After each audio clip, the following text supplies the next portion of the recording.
Do you know many people are having trouble with their HP printer not printing? Don't worry. In this video, we'll show you how you do this. Let's start. Step 1. Inspect panel. Inspect the control panel for a blinking exclamation mark. Ensure there is enough yellow ink in the tank.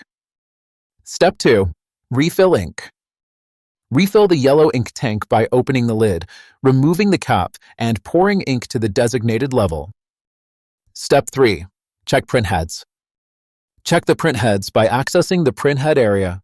Ensure they are properly secured and free of obstructions. Step 4. Restart printer. Restart your printer by powering it off, unplugging, waiting a minute, and plugging it back in. Step 5. Print test page.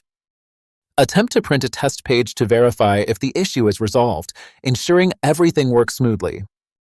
By following these steps, your printer should now be functioning correctly. Still need help? Visit our website for the complete manual. There you will also find questions and answers from other HP users. Did you find this video helpful? By subscribing, you help us continue to answer users' questions. So, subscribe to our channel. Thanks for watching and see you in the next video.